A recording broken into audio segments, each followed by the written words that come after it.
here in the next 3 seconds. And it is by design that we have turned off the Zoom chat. So we want you to go ahead and go to the main high level Facebook page. Yes, awesome.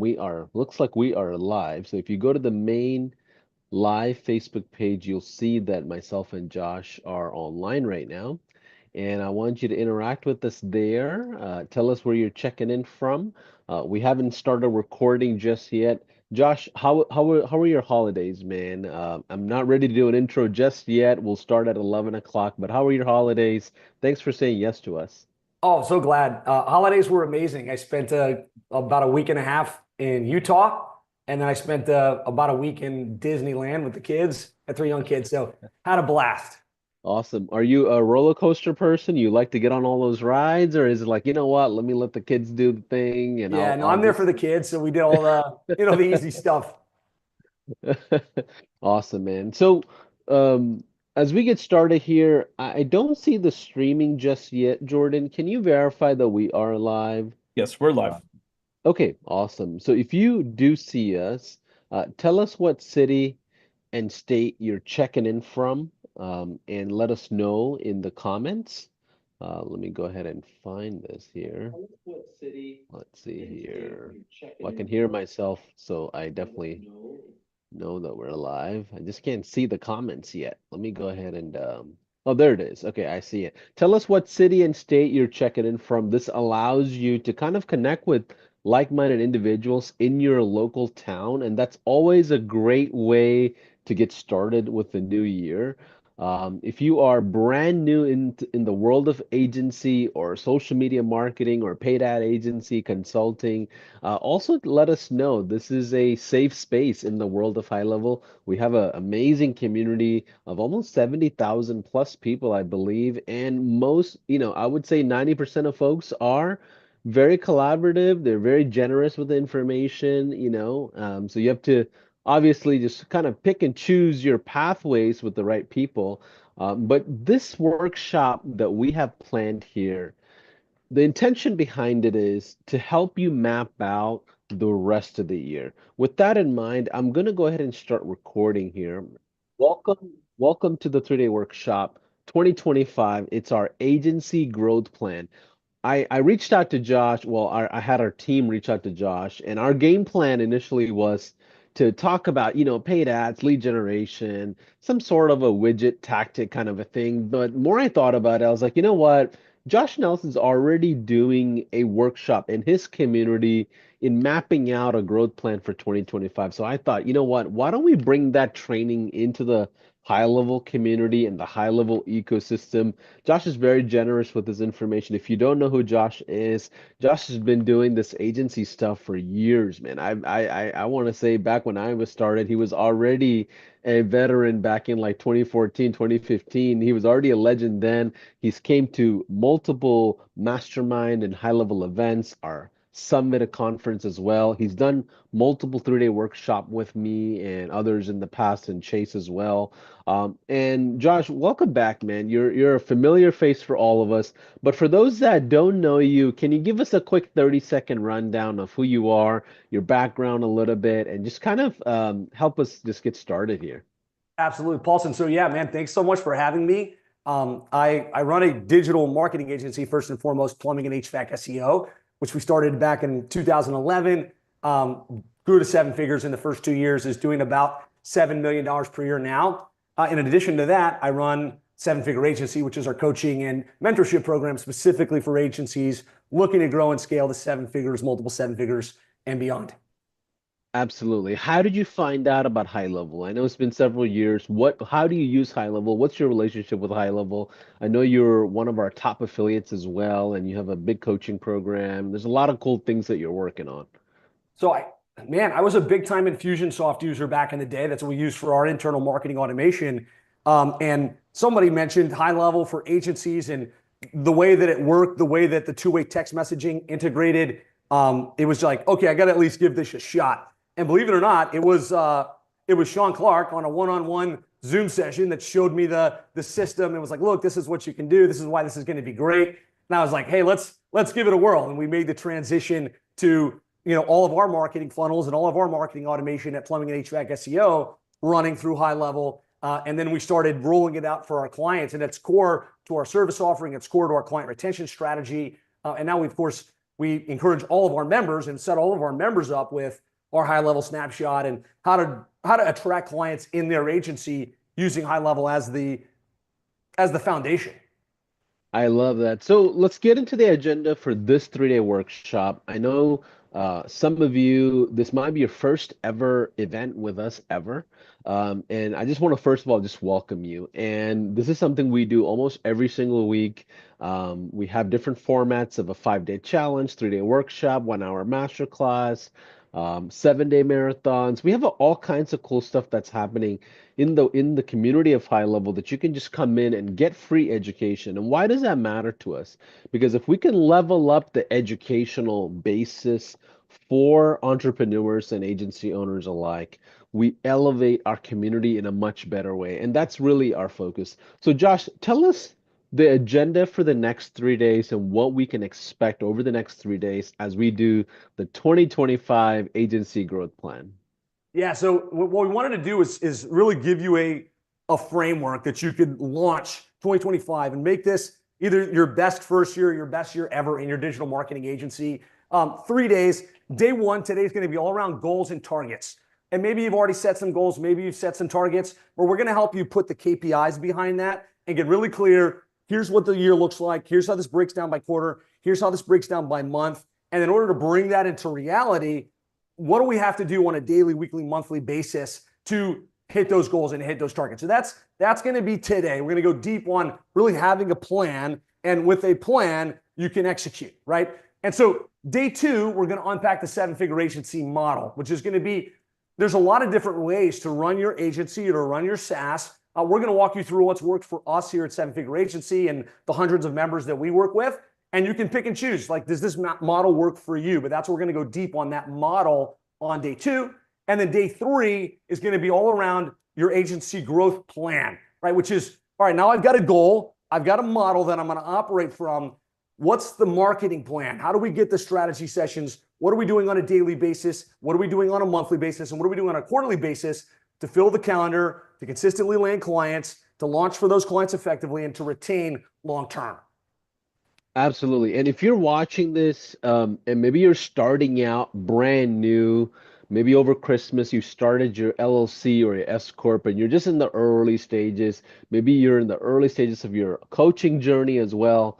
And I'll tell you, some of the stuff may be it may come off a bit intimidating, and that's never the intention. Josh is someone who's very structured and organized. So like he's very much a professional. So everything you do and everything you're learning from here, that you learn from here, I want you to apply 1 or 2 small things to your business and just get 1% better. Don't feel like the need of like, oh man, I got to learn everything from these 3-day workshop and implement everything by Thursday.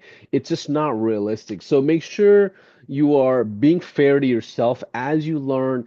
Get your notes out, get your, we'll make sure the slides are available to you. We'll make sure the resources are available to you. And if you are just watching this and don't have a HighLevel account, you are going to need a HighLevel account eventually as you launch your agency in the early stages. So, Josh, without any further ado, let's get started with day one and give some tokens of appreciation to Josh in the comments. I know he lost his voice. I know the scheduling was crazy. I know the kids were, keeping him busy on the holidays. So he still didn't make any excuses. He showed up. I'm just so grateful that we didn't have to reschedule or anything. So Josh, thank you again. As we get started, there's a lot of logistics here that you had to kind of get through to make this happen. And it is my pleasure, and hopefully you guys will all bear with me with the voice. This isn't how I always sound, but fortunately it's strong enough that you can hear me and I can articulate what I'm trying to say. So one question I'd love for you guys to do is, just as we start thinking about 2025, if we could reflect for a moment on 2024. If you had to rate 2024 on a scale from 1 to 10, 1 being it was terrible, 10 being it was amazing, it was a slam dunk, type that number into the chat. Again, chat is happening in the Facebook page. So I don't know if we could point people back to the HighLevel Facebook page to chat in there, because I'd love to have two-way engagement as much as possible. Yes, perfect. We just dropped the link there. Let me know on Yes. a scale from 1 to 10, how would you rate 2024? 1 being it was terrible. You didn't hit any of the goals or targets. 10 being you crushed it. You exceeded your targets. I do see a couple of chats coming in. Jake saying it's a 1. JP saying a 9. Steven a 6. Kimberly a 1. Amazing. Awareness precedes change, right? So you don't ever want to launch into a new year without spending a little bit of time reflecting on the previous year. And so we're gonna do a little bit of that today as well. But I just wanted to kind of get a sense in the community. All right, we're getting ranges from 1s to like 8s, 9s, and 10s. My objective is to help set you up, and Paulson and I's objective is to help set you up so that next year, 2025, you've got 365 days ahead of us. Let's make it a 10. Let's make this a year that you said, man, I set a goal, I put a plan in place, I took massive diligent action, and something you look back and feel proud and be like, man, that was a 10-year. Give me a yes in the comments if that's a good objective for this session. So we can look back on 2025 and feel proud of what we've accomplished. Okay, Absolutely. I'm seeing a ton of yeses here. awesome. So real quick, the other thing I'd like to know, kind of as we kick things off, let me know what kind of agency you run. And I know we've got SaaS, and if you're just pure SaaS, put SaaS in the comments. If you're a full service agency, like you're doing websites and SEO and pay-per-click, put that into the comments. Or if you're doing some like specific thing, maybe you just do SEO, or you just do Facebook ads, or you just do funnel design, let me know. This will help us get context and really make sure we gear this to match you and where you're at and kind of what you're looking to accomplish with this workshop. So let me know in the comments.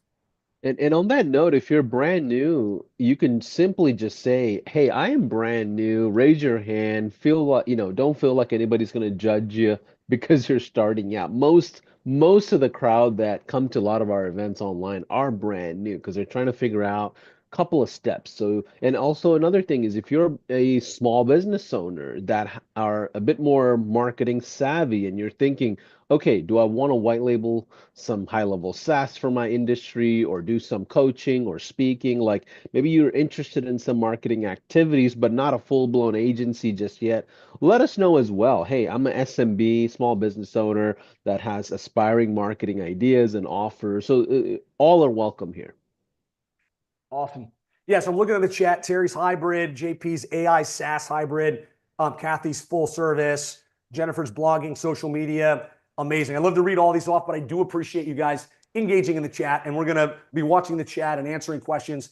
That's why this is live, right? So we can actually interact with you guys and meet you guys where you're at. So thanks so much for commenting, engaging, hitting the like button, and all that fun stuff. So here's my promise for you. You're going to dedicate 3 days to this. My promise is I'm going to show you a plan that, if followed, will help you scale your agency to $1 million or more over the next 12 months. Or add an additional $1 million over the next 12 months if you're already at 7 figures. And I know some of you guys are already at 7 figures on today's call. That's the promise. If that sounds good, type "let's go," and we're going to get right into it. Yeah, And absolutely. And it's not a revenue claim, just so you know. These are extra unordinary results that we're talking about. And these are case studies Josh has. We've had hundreds and hundreds of seven-figure agencies now. But take it with a grain of salt. Our intention is to, no income claims. Sorry, Paulson.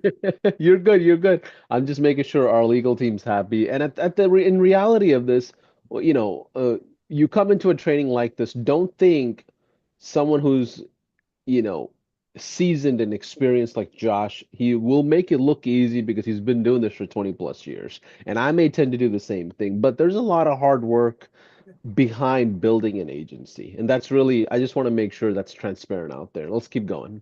Yeah, thanks for clarifying that. And so, like to Paulson's point, when I say a plan that, if followed, can get you to 7 figures over the next 12 to 24 months, that's not based on hype. That's not based on theory.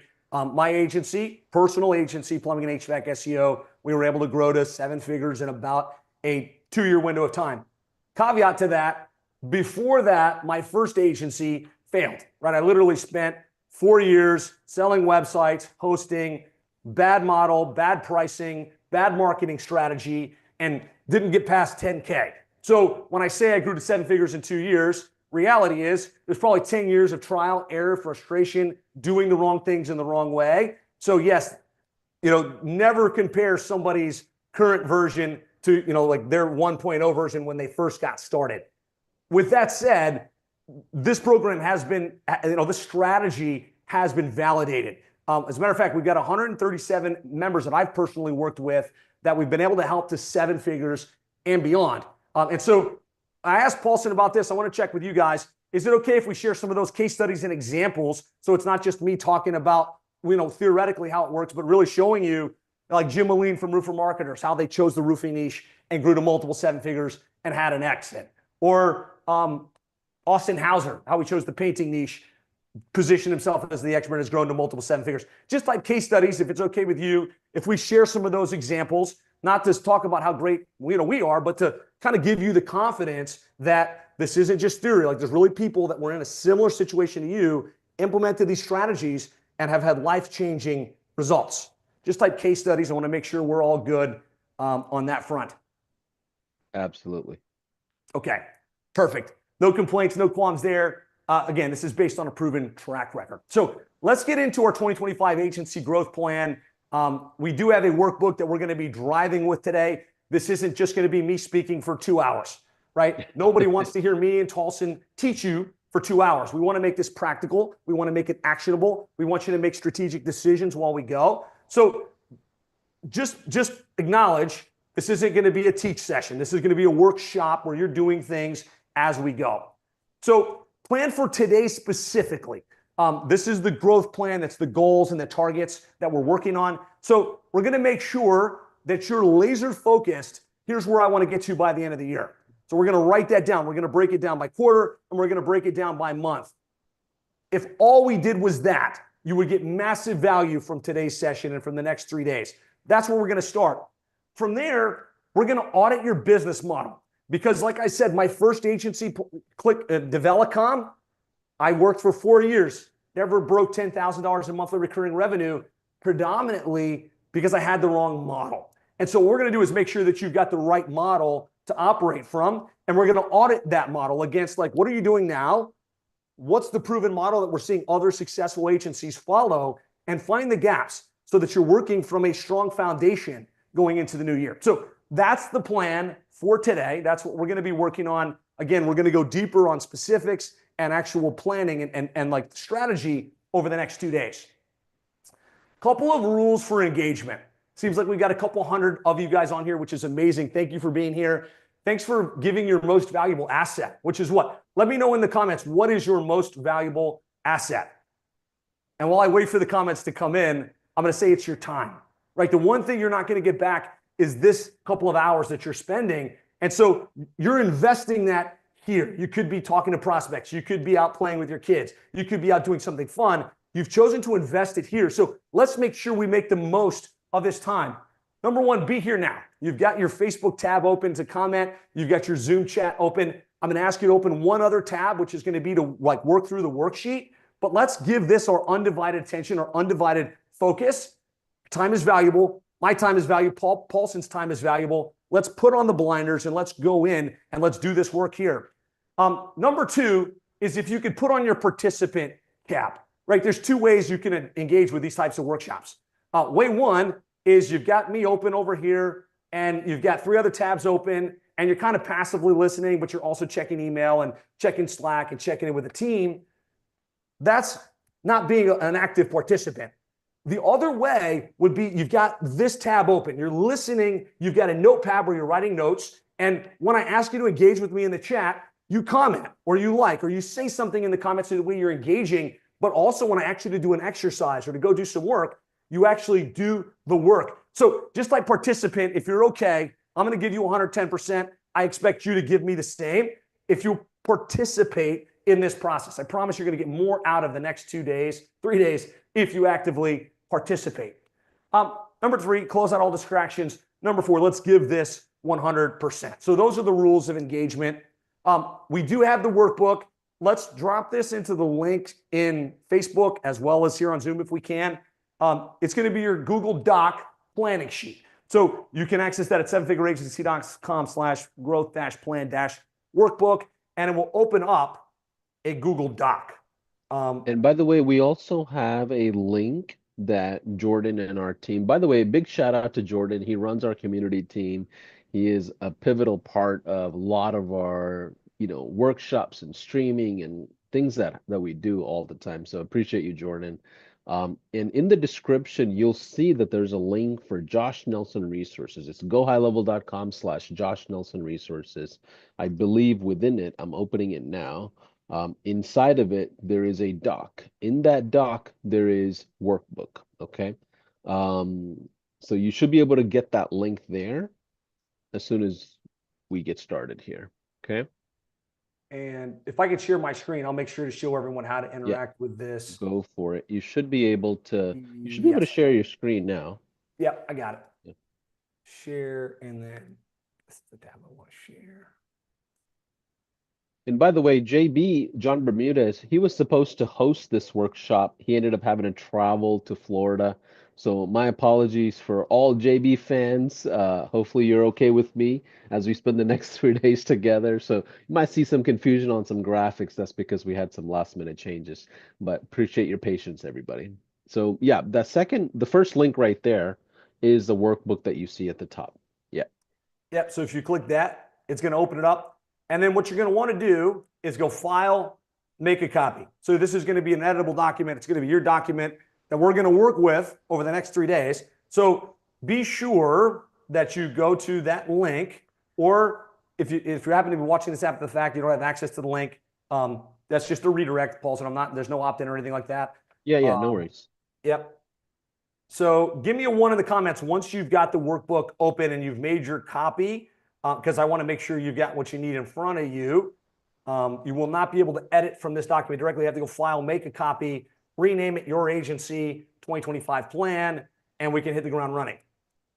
See the comments here how we're doing. 1. Okay. Keep an eye on the chat, because there's going to probably be people logging in late asking for the link. So let's just add that a couple of times as needed, if we need to. Okay, cool. So we've got the planning worksheet open. Again, this is going to be a workshop process. The first thing I want to do before we start planning 2025, I won't belabor this point, but I want to spend a little bit reflecting on 2024 and kind of the lessons learned, the wins that we've accomplished, the things that we're proud of. And so in your workbook, if you just scroll down to reflect, that's on that very second page, I want you just to spend a quick sec in your workbook. What were your biggest wins or accomplishments for 2024? Maybe you signed up on HighLevel. Maybe you mapped out your snapshot. Maybe you started prospecting. Maybe you grew to some revenue threshold. Maybe you published a book, or you did a webinar, you did things. Maybe you hired an account manager, an operations director. Let me know in the chat and in your workbook, most proud for 2024. Hey Josh, do you mind just zooming into maybe 125 on the top left corner right there instead of 100%? Yeah. Yes, I will. Yeah. 125. Make this large enough. Yeah, go to like 125. Bam. Yeah. Or We're maybe right here. 150. A little bit more. Okay. A little bit more. A little bit more. How's All that? right. That's better. That's better. And all right, same thing with the slides. If you don't mind, just make it bigger or do that. But then okay, perfect. That works. Thank you. Excellent. Thank you for letting me know. Yep. All right, guys, let's do some work. I know this is always awkward for Paulson and I, where we're asking you guys to do a little bit of work, and we got to be calm and quiet. But the power is going to come from the reflection, not just from what you hear from us. And so, like, the last thing we want to do is hop into a new year, build a new plan without anchoring in the learnings from the year prior. All right, so hopefully we've got at least 2 to 3 things as we think back on last year that we're most proud of. The next thing is goals versus targets. Hopefully you set a goal. Maybe you didn't. If not, no judgment. That's okay. But ideally, you set a goal in 2024 from your business, some revenue target, something you wanted to accomplish.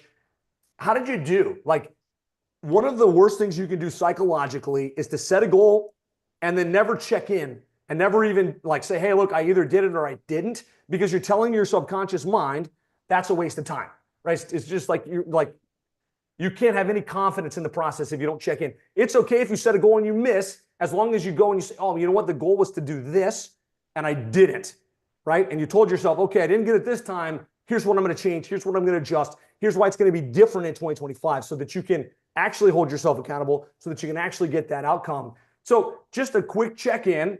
How did you do, right? And I asked you to do this before we really kick things off, but I'd love you to let me know in the comments, on track for the year, last year, off track, didn't hit it, you had a goal but didn't get there, or exceeded. Like one of those three things is what happened throughout the course of the year. I'd love it if you light up the chat with one of those three things.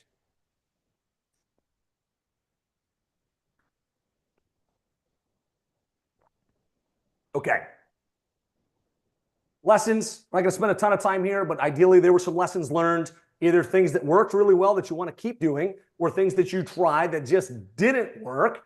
They say that the definition of insanity is doing the same thing again and again and expecting a different outcome, right? So be clear on what those lessons were so that you can take them forward.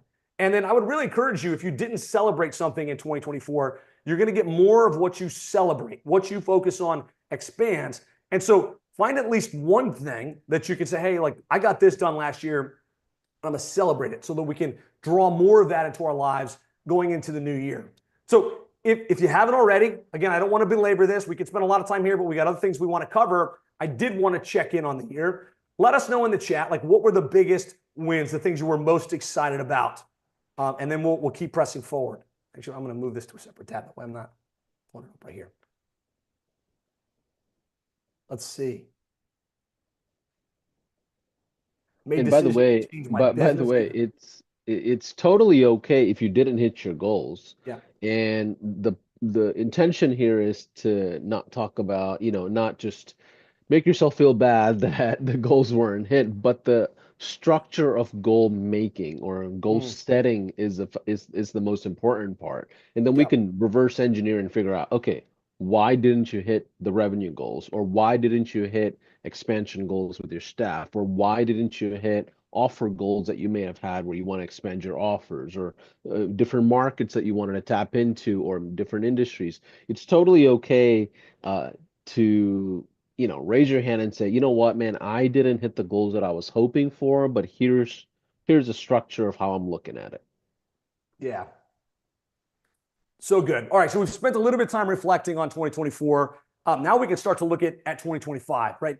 And again, the main thing we want to get done today is set those clear goals, set those clear targets, break them down by quarter, and then we're going to build an action plan around it. But before we can build a goal or set a realistic target, we got to make sure we've got the right model, right? Because if you're selling the wrong thing in the wrong way with the wrong packaging, just like I did in my first agency, you can wind up chasing your tail.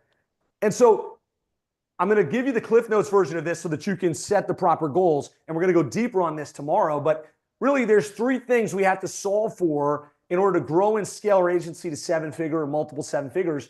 Number one is we have to have a process to land clients, right? We have to have a process to get new clients coming in and month out. And we're going to talk about that on day 3.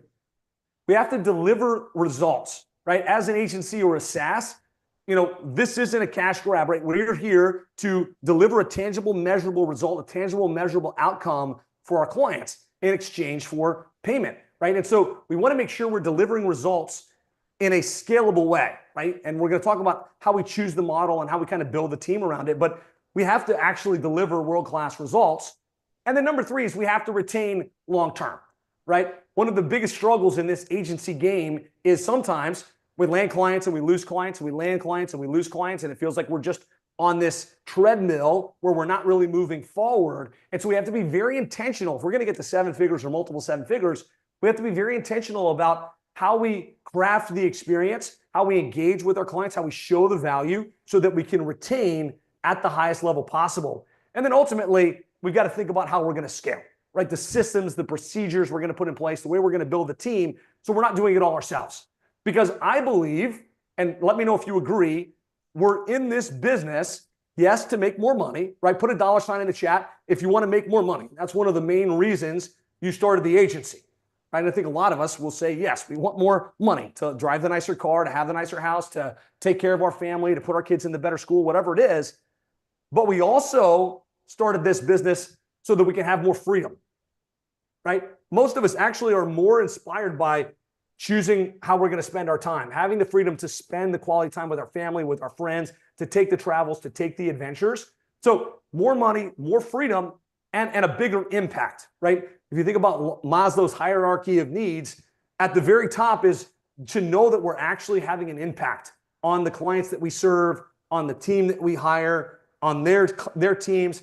And so as you think about your model, make sure that it's going to provide you money, but it's also going to provide you freedom, and it's going to drive the passion because you're having an impact on the world around you that's having a big ripple effect. Give me a yes if that's what you like in your agency. More money, more freedom, and a bigger impact. I think we all do.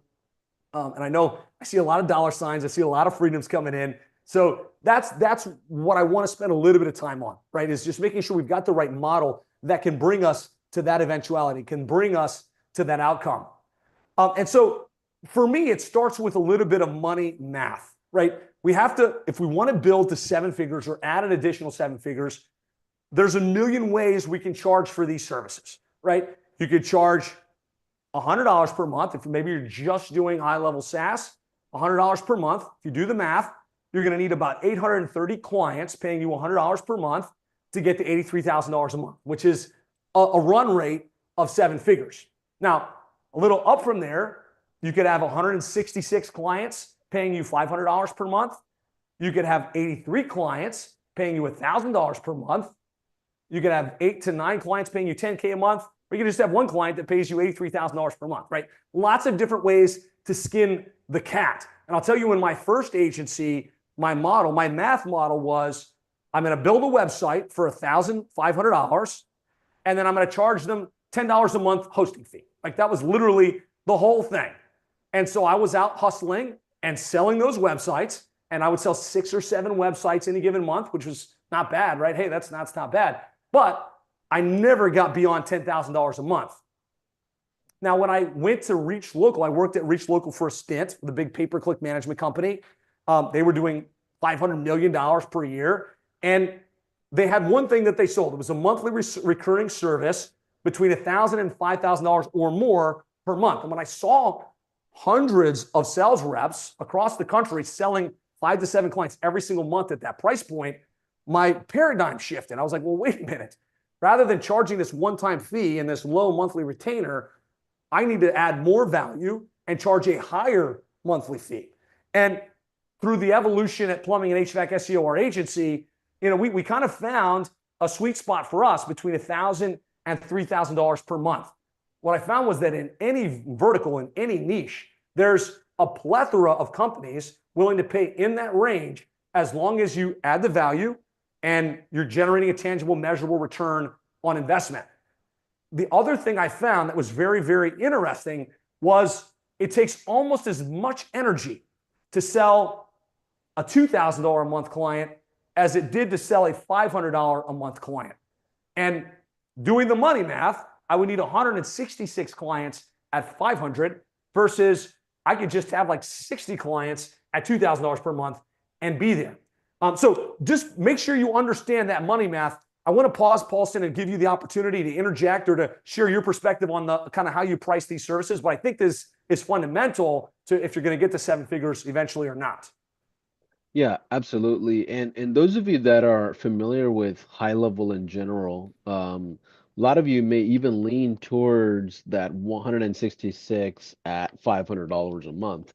There's pros and cons to it, right? Yeah. So when you do the SaaS model, idea is to create recurring subscription with the least amount of fulfillment. You can have an account manager in SaaS handling sometimes 80 customers because the setup is very assembly line like, where you're doing traditional SEO and website and all that. Maybe an account manager could only handle 15, 20 customers because there's a lot of strategy involved, a lot of follow-up involved. Yep. But the key is to understand your fulfillment before you just slap on a price tag, because your fulfillment is what actually breaks or makes your business. It's not necessarily how your offer is positioned, because at the end of the day, your offer is your offer. They know they need to do something about marketing. So it's okay to lead with SaaS. It's okay to lead with, a consulting approach of $10,000 a month, but the key is the fulfillment. Do you really want to sell your time, Or do you want to create a machine that runs on its own with minimal touch points? Like you have to figure out the model that makes sense for you.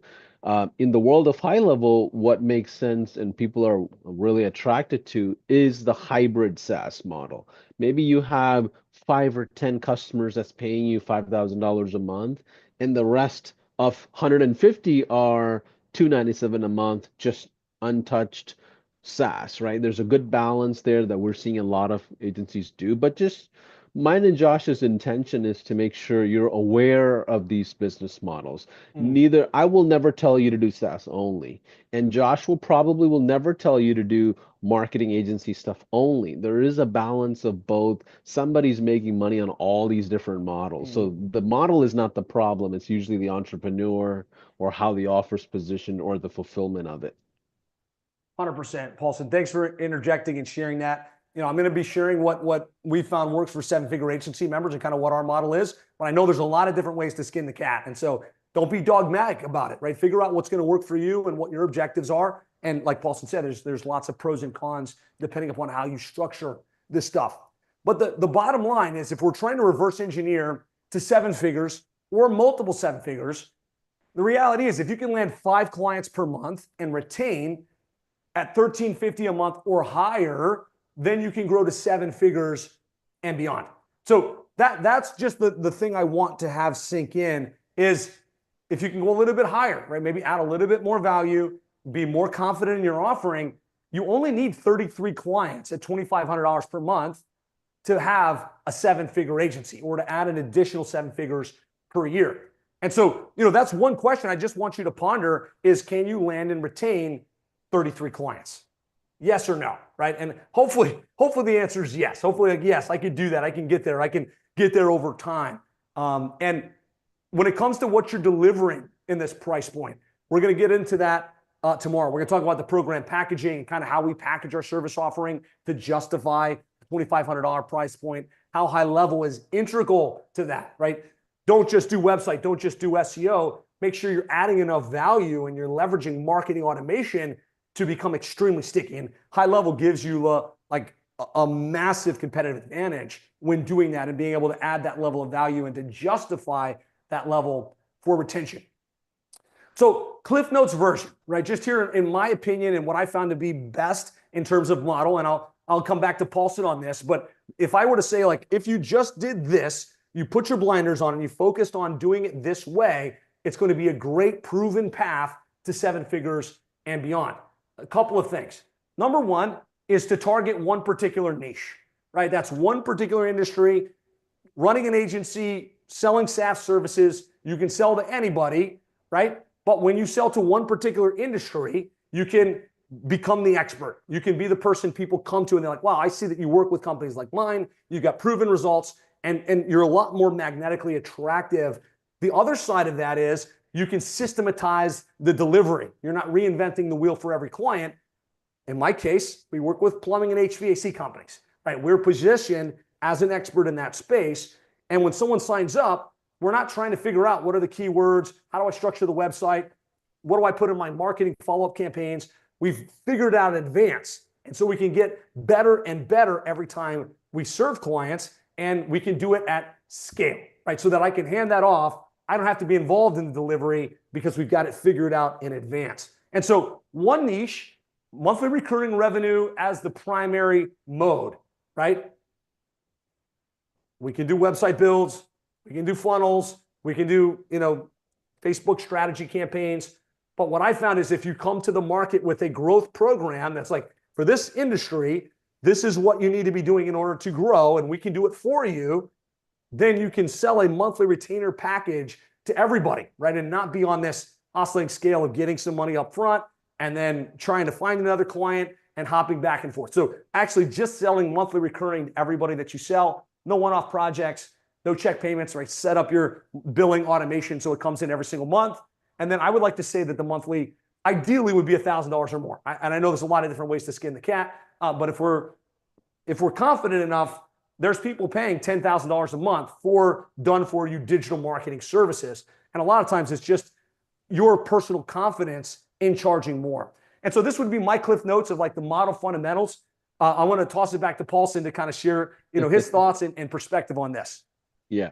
So what's funny is what Josh just shared is exactly how I built my dental agency. So before High Level, I had my own agency. I had a dental agency. My second agency was an automotive.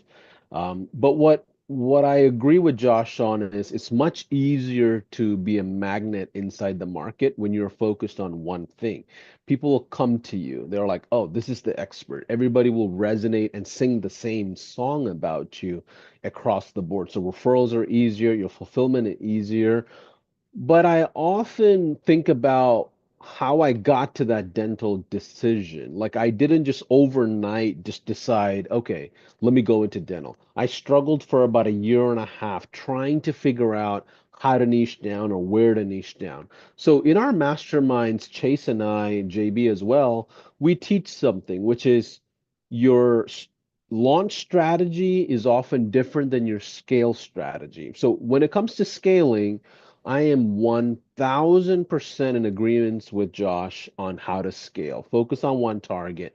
But some of you, it may take you a while to figure out that decision of where do I want to pin my flag and go all in. So for that phase of your business, it's totally okay to test out maybe two or three different local businesses until you get your case studies going. So I often tell people in the beginning, very, very beginning stage, you don't have to niche down so suddenly without really knowing enough about it. Test out four or five industries, maybe a garage replacement door folks, maybe kitchen remodeling, maybe med spa, maybe dentist, maybe automotive. Test out what you like, because if you cannot go to dinner with your client and enjoy that time, you're probably not going to do well in that industry, right? So that beginning stage, explore a little bit, but I'm with it. I'm with Josh on for the scaling of it.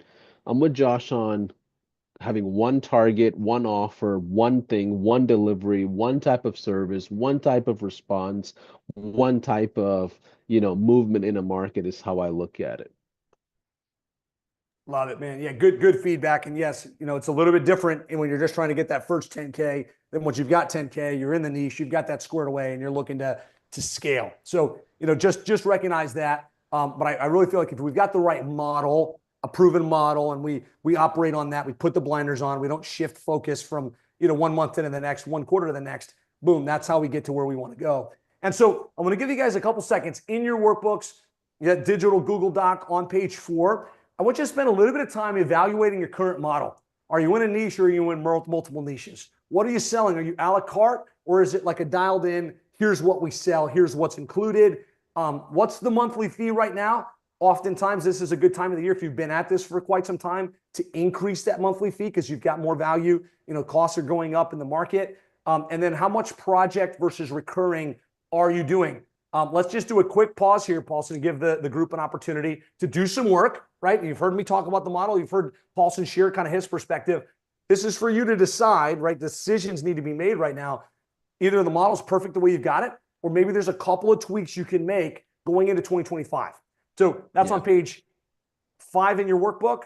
Just get into that, page 4 in the workbook. Yeah. Just a couple of seconds on that. As the comments are coming in, Josh, I want to zoom out for a quick second. And for those folks that are brand new in the world of entrepreneurship, can you share why it's important to make your changes in the beginning of the year? Like I know a lot of franchises, they plan out their budgeting right before January, right? You don't, as a marketing agency, you don't want to change prices in the middle of August or May. Like, why is it important that these types of changes or new standards are created in the beginning of the year? I just think that, if a lot of times we want to make ad hoc changes just at random. Well, let's increase the price. Let's add this to the program. Let's remove this. Let's go after this new vertical. You change too many things all at once and you lose that consistency, that predictability, and you lose the ability to isolate what the change was. Also, it's easier to communicate to your client base. Hey, look, we're new clients that you're signing on. Here's what we're going to do. Here's what the price is. I just think from a consistency standpoint, that's why. Yeah, and then also you become unpredictable if you make a lot of changes in the middle of the year versus Mhm. in the beginning. You're like, hey, 2025, we've got a lot of results, a lot of demand for what we're doing. We're gonna focus in on delivering high quality service. So because of that, we have to change prices, or this is our new price, or this is our new offer. Those are changes easier to make in the beginning of the year. All right, a ton of comments coming in here.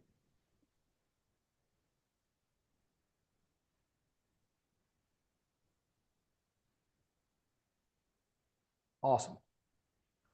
Good stuff. True for consistency and predictability. Josh, choosing a niche. Should it be an industry we've worked in the past? And can we speak well and understand the industry?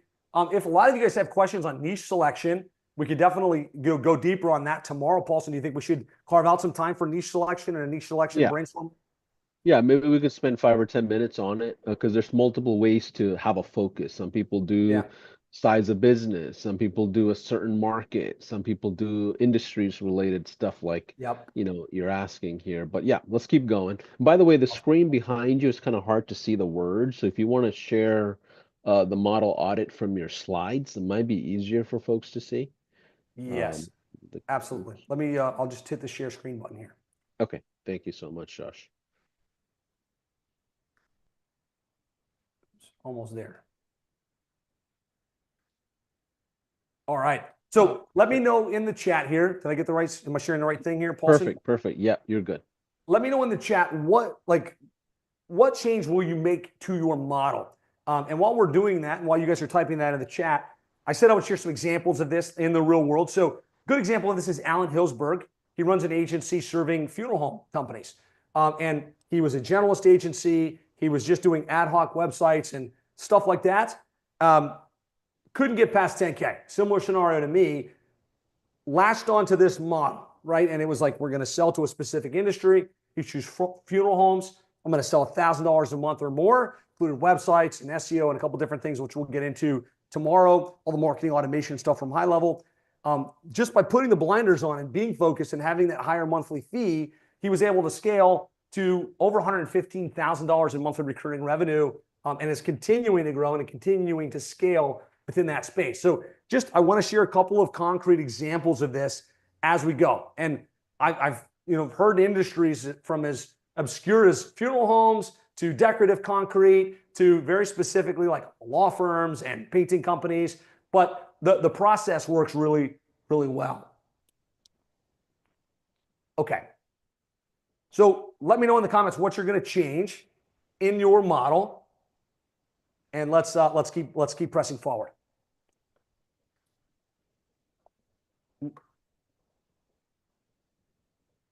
All right. It's better if I share from the screen like this, Paulson? Yeah, this is Okay. this is easier. Yeah, thank you.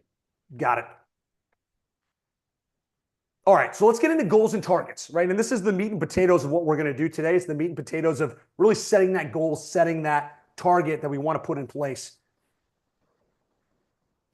There's a great training by Brian Tracy. And I know I'm dating myself a little bit now with Brian Tracy here, but he's got a book called The Ultimate Goal Setting Program, an amazing program. Really, it talks about the importance of goal setting and the power of goal setting. But there was one quote that really stuck with me, and that's that success is goals, all else is commentary. And so, as digital marketing agencies, we all like the shiny object, right? The new AI thing that's coming out, or new models, or new niches, or new ways to sell. And a lot of that is commentary, right? But really, the key thing is what you're doing right now. Where am I today? Where do I want to be at the end of the year? Calling your shot, writing it down, putting the blinders on, taking massive action to get there. And so this is super important, right? To the extent you don't have a goal, to the extent that you're not super clear on where you're going to get lost in commentary. You're going to be chasing your tail. You're going to be chasing the next shiny object. So success is goals, all else is commentary. There's also this famous study that Harvard did back in the 1970s. And I'm sure a lot of you guys have heard this. I know Paulson has probably heard it a dozen times. But at this time of year, I think it's important to reiterate, this is valuable. This is important. It needs to be done. So they interviewed the graduates back in 1979, and they said, hey, do you have written goals, right? Have you written them down? 84% of the graduates, and we're talking about some of the smartest, the best and the brightest coming out of Harvard, 84% had no goal, right? They're just going to graduate. They're going to go try and get a job somewhere, and they're going to let life take them where it's going to go. 13% had goals. Like, okay, this is something I want to accomplish, but it wasn't written down. And 3% had written goals with a clear action plan to accomplish. And what was interesting is the 13% that had the goals were earning on average twice as much as the other 84%. But even more staggering is that the 3% that had a goal, that wrote it down, and had a plan were earning as much as 10 times more than the other 97% combined. And so there's massive value in this process we're going to do over the next couple of days. We want to give you that 10x advantage because you're going to have the goal, you're going to have it written down, you're going to have some group accountability here in the high-level community, and you're going to build the plan not based on theory, but based on what's actually working for other agencies just like yours. So clear goals creates the wind in your sails. It creates the momentum. And the framework I'm going to suggest is have the written goals with a written plan, have a one-year goal, but it's very hard to stay tracked on for a year, right? It's very hard to say, hey, here's my goal for the year and remain focused on that for an entire year.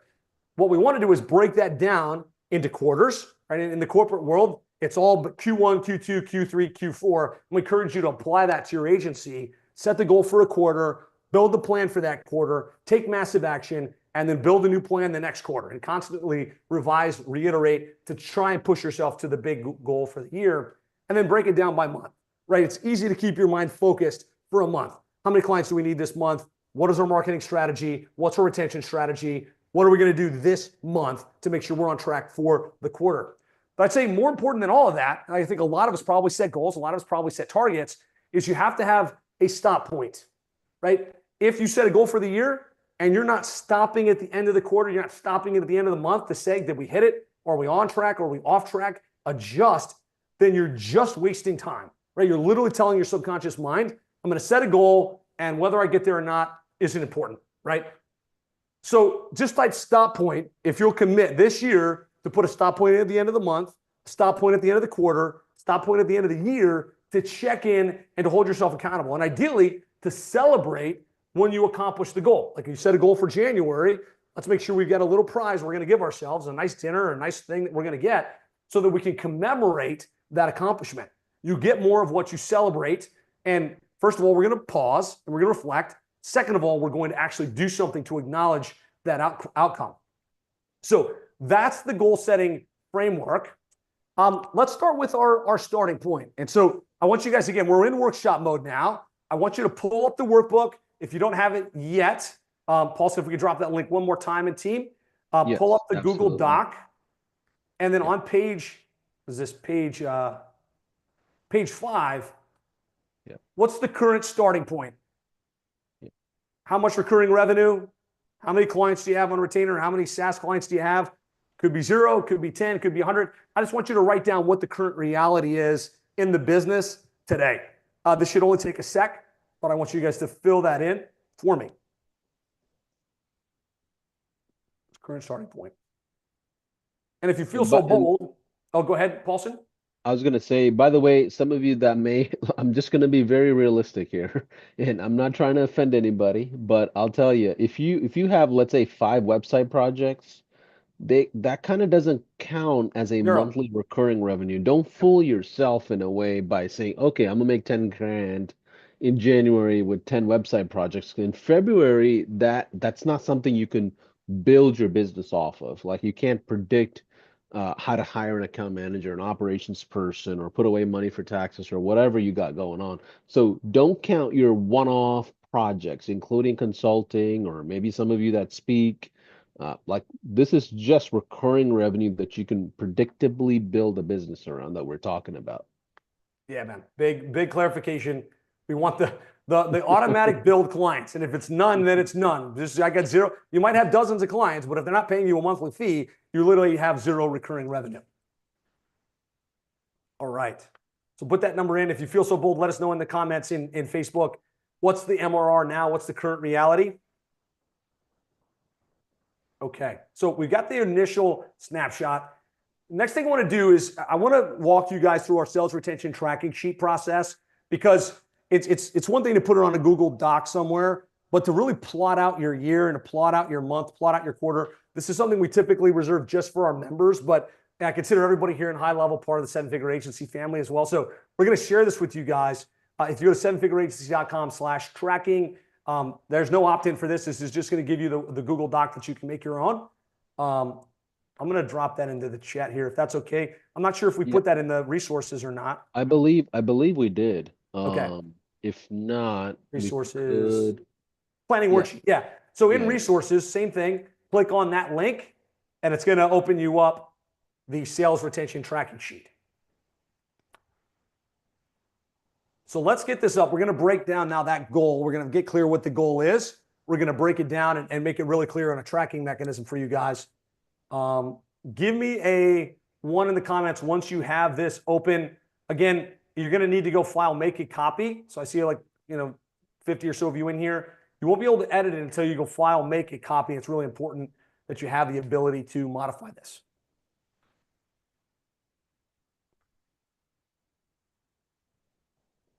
All right. Charlie's got it open. Sam's got it open. Okay, good. Not based on theory, but based on what's actually working. A little echo there. I'm not sure what that is. Okay, so here's what we're going to do. We're going to put on that very left column, and we're like at the goal setting worksheet. Hopefully, you guys all have this open. This should make this very clear, very concise for you. What is your current MRR? That's the first thing. We're just going to fill in these 4 cells. What's the current MRR? Somebody want to play guinea pig with me? Put a number in. If not, I will just make up some numbers that I think make sense. All right, let's just do your current MRR. Let's say it's 10,000, right? Everyone go ahead and put what your number is there. And then where do you want to be by the end of the year, realistically? And I'll kind of help you reverse engineer what that number is or like what a realistic way to approach it is. But ideally, the promise was to get you to 7 figures and no income claims, as Paulson said. But let's just say the goal is to get to 83,000 in monthly recurring revenue. Got some zeros, 120, 300. Okay. So we've got those 2 cells filled in. This is where are you right now? Where do you want to be by the end of the year? Maybe 83,000 is high. Maybe it's 35,000 if you're coming from a 0 start. So you go 0 right now, but I want to get a 35,000 in monthly recurring revenue. The next thing you need to fill in is what's the monthly fee you're going to charge? Are you going to sell $97 a month, $500 a month, $2,000 a month? This is going to help you figure out how many clients you need in order to make that goal a reality. Paulson, what do you think the average is in the HighLevel community? If you just give me a, like, what do you think? I think for folks that are seasoned, I would say they charge about 2,500 monthly. Okay. But folks that are starting out, I usually see a range of like 1,000 to 1,500. Okay. Let's just say 1,500 for the sake of simplicity. You know what your number is, right? Put that's the number. What's your program package? Maybe you got a little higher, maybe you got a little bit lower, but put in what the average is that you sell a new client for. And then the final thing you're going to put in is your closing rate from an appointment with a prospect that you're having a sales call with to them saying yes and giving you their credit card. If you have no idea what this number is, it's probably like 10%, right? Because you haven't done any sales calls, you don't have any at-bats, you don't have any practice. If you've been doing this for a while, it's probably like 25 or so percent. And if you're a killer, maybe it's higher than that, 60 or 70. But if you don't know, just put in 10%. If you feel like you have a pretty decent idea, you can put 25%. So just type 4 in the comments once you have these 4 cells filled in, because it should then give us some targets and some KPIs to shoot for. Once you've got the 4 cells filled in, type 4 in the comments. Angel says between 1,000 and 3,000. Yep.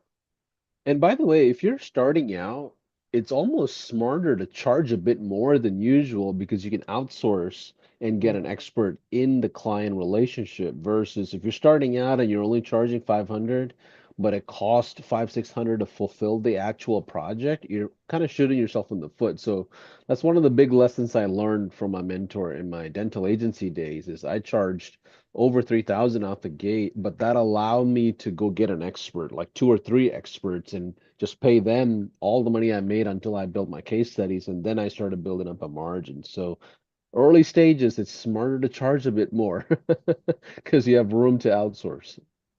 100%. All right. So when you got those phone numbers in, it's going to tell you how many clients you need. So in this case, if you're going from 0 to 35,000 a monthly recurring at $1,500 per month and a 25% close ratio, you need 24 clients by the end of the year.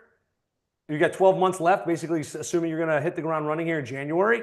That means you would need 2 clients per month, and you at a 25% close ratio, you need about 8 strategy sessions every single month. And that would be the KPI that you're shooting for. Gene says, for love this cool data. Love it. Awesome. Yeah. Fantastic. And Kate, by can the put way, you're making the assumption that you're keeping all your clients. Yeah, that's net. So that's important. Yes. In the sales retention tracking sheet, you're going to have to account for some level of churn. That's what we're going to talk about next. But this would be net new clients that you have to get every single month. And again, this isn't going to be an exact science. It's going to give you a target to shoot for. It's going to give you something to, all right, this is about what I need to be shooting for. This is about where I need to go.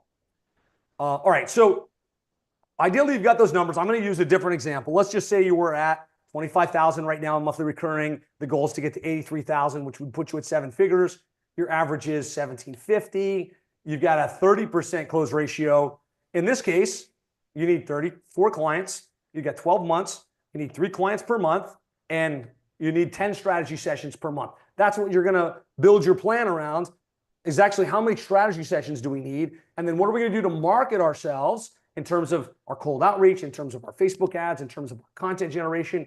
That's what we're going to do on day 3. We're going to build that plan to arrive at that number of strategy sessions on a monthly basis. Hopefully this is clear. It should be clear if you're following along and you're doing this. Let me know for you how many strategy sessions you need per month to bring this into reality. Hopefully, like, this is going to be like super clear for everybody, and you're making a copy. If you've got questions afterwards, feel free to personal message me, and I'll try and help guide you and make sure you've got access to everything, and you can build this out. Okay. Cool. So now we've got a big picture idea, where we want to go, what we want to accomplish. So Brittany needs 70 strategy sessions. Catherine needs 14. Gene needs 25. Charlie needs 20. John 14. Fantastic. And usually what I'm seeing, assuming you're charging, $1,500 or so or more, you're probably going to need like 15 to 20 strategy sessions a month, right? That's usually the range. Even if you're selling SaaS and maybe you're doing like some type of online sales process, you need enough people coming through your demo process to hit those targets, right? So just be clear, like, you're going to need some activity from a marketing perspective in order to bring this into reality. Now, just note there's also a little video here. So if you're watching this after the fact or you got stuck, you can watch the video and it shows you how to set this up and how to plot it out. So now we've got the big picture. How many clients, how much recurring revenue we want to have by the end of the year. The next thing I want to do is like plot this on a sheet. And so if you go to the next tab here, it says starting point and quarterly targets. What we're going to do is we're going to put in that initial number. And so the cells that are here, these are the ones we're going to actually have to fill in manually. So using the example in the previous, you're going to go up here, monthly recurring revenue starting at 25,000. And let's just say I've got 25 clients, right? Because I'm charging $1,000 per month right now. That's what you're going to enter. Like, you're going to physically enter those 2 cells. How much is your starting point in terms of clients and in terms of recurring revenue? And then what's your monthly fee? And you can put in here $1,750. Let's just say that's what your monthly fee is. Put your actual number there. And then what's your average client loss? And so theoretically, if you get a client at $1,750 and they cancel, you lose $1,750, right? If you use HighLevel the way that we suggest you use HighLevel, ideally they sign up at $1,750, but if they cancel, they still want the marketing automation. They still want all of the things that HighLevel provides, and they're going to drop down and at least pay you $250 or $300 a month to retain the system, right? And so if you're losing everything, you put it there. Ideally, set HighLevel up so that you retain that revenue even when they cancel. And so when you lose a client, let's say you drop to $1,500 that you've lost, you retain at least $250 of that revenue. Yeah.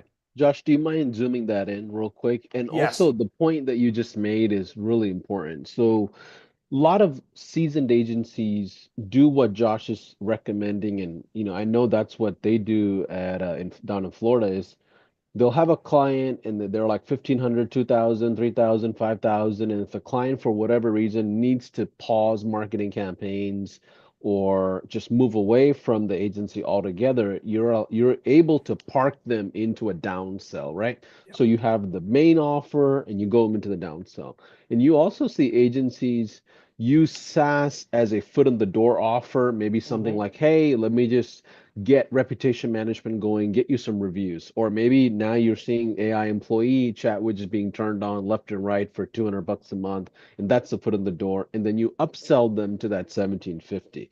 Just be aware of whatever model that you're focused on. So that way you can calculate upsell your expansion revenue versus your loss revenue, right? Those are two different things that are happening at the same time. Josh, can you just share some things that you've learned from seasoned veterans like yourself? Like, what are some of the other models that you've seen with high level as being part of the offer? Yeah, so typically you're going to use high level on the front end with clients as a differentiator, right? Because a lot of people today are selling website SEO, pay per click, maybe some email marketing. But if you can say, look, not only are we going to generate the leads for you with our marketing strategy, we're going to put this marketing automation on the back end to follow up the leads that you generate, to nurture one-time customers into repeat customers, to track the outcomes that we provide for you, it becomes part of your program, it becomes part of It's your like a offer that housing. makes you Yeah. extremely sticky. And then when the client does say, hey, look, I need to cancel, not a problem. Hey, look, we've already set up this call tracking for you. We've already got this marketing follow-up. We've already got this chat on your website, this missed call text back. I think you're going to still want that. Correct me if I'm wrong, right? And most of the time, if you set it up correctly, you've got them to engage with the system even a little bit. They're like, yeah, we're going to switch the website provider and maybe the SEO provider, but we want to keep that in place. And what's great is instead of dropping your revenue to zero, now you're retaining super highly profitable SaaS revenue, which is wonderful, right? And so that's the whole idea. Awesome. So 25 grand is what we're thinking on monthly recurring revenue. Average monthly fees at 1750. Yep.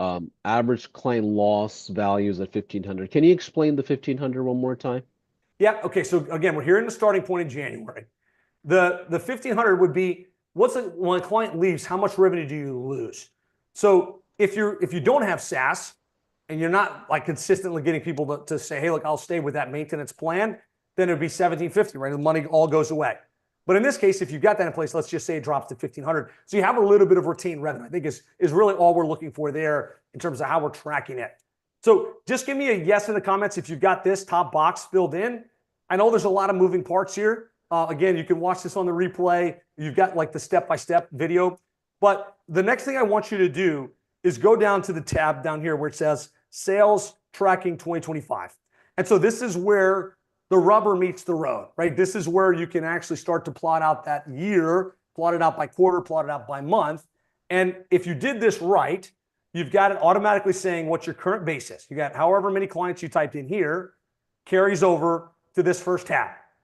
And then there's a couple of things going on this sheet. You've got the goal for each month, the actual, and the delta. So since people often ask, like, what does that mean? So the goal is going to be, what's your target? How many clients do you expect to sell? How many clients do you expect to churn? That's your goal, right? You're going to physically enter two columns there. The actual is going to be tracked on a monthly basis. Have you hit that goal or not? How much have you actually sold? And then the delta is the difference between what the goal is and where you are for that particular month, right? So goal, actual, and delta. So what I want you to do is when you plugged in your goal setting here, ideally you came up with a target of how many clients you need to sell per month to get to the target that you set. What I want you to do is go in to just that first column under goal across the board here, January, February, March, April, May, and put in a number. Is it one client? Is it 3 clients? Is it 7 clients? This will help you plot out the year. So in my particular agency, Plumbing and HVAC SEO, we grew to 7 figures in 2 years. We now do about $7 million per year. We only land between 4 and 6 clients every month. So about 5 clients a month on average, but over time really starts to grow, really starts to expand.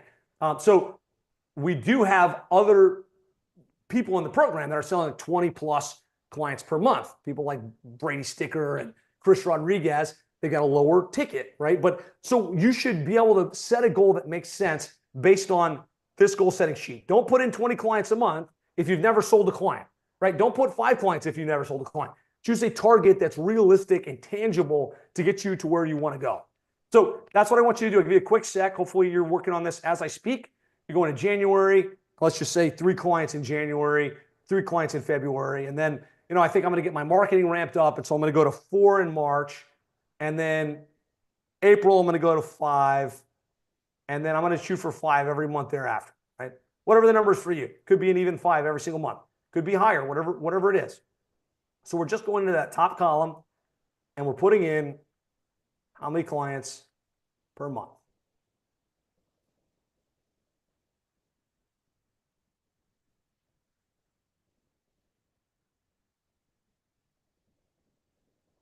And as you type that in, basically it's going to take that number times your average monthly fee and show you what the goal is. So I'm going to get 3 clients at $5,200 a month for the first 2 months. And I'm going to get 4 clients to get me to $7K by that next month. It's going to expound. It's going to accumulate. Just so I understand correctly, on the delta on column F there, would that be -3 because you might have lost 3 clients, or is that the way you're looking at it, No, or what so is? it's going to be like we'll get to in a second, but basically you're going to put in the sales as they happen, and Yeah. the delta is the difference between your goal was 3 and so far you've sold 0. Right, so Oh, that's why got it's it, negative. got it. So when Let's you say I do sell a sell, client 1 right now for 1,500. Now it's going to say you've got 1 client for 1,500. You're off by got 2. it. You need 2 more clients this month to hit your target. Gotcha, gotcha. So it's changing as you close more clients. Exactly. Yep. At the end of each month, at the end of each quarter, Very cool. you Very got this cool. accountability mechanism to track your activity. Yeah. All right. So type goal in the comment once you've got the goal in. Gene says, "This is great, fantastic. I appreciate that feedback. This is actually the exact mechanism I use at Plumbing and HVAC SEO from year 1, and now hundreds of agencies use this again. And Paulson and the team asked me to share this with you guys. So hopefully you're getting it. Hopefully you're wrapping your head around it. There's power in writing a goal down. There's more power in breaking it down by month and quarter, and there's more power in actually having a plan and a tracking mechanism. That's what this is. It's going to be your tracking mechanism to track against the goals that you've set. All right, cool. So we've got the goal in. The next thing is churn, right? And this is the side of the business nobody wants to think about. And hopefully we land 5 clients, we never lose a client. But in the best of cases, you're going to have churn, right? No matter how good you are, no matter how great your platform is. And so, I would put in there, if you've got no clients, just put a 1 across the board. If you're more established, let's say you've got 10, 15, 30 clients.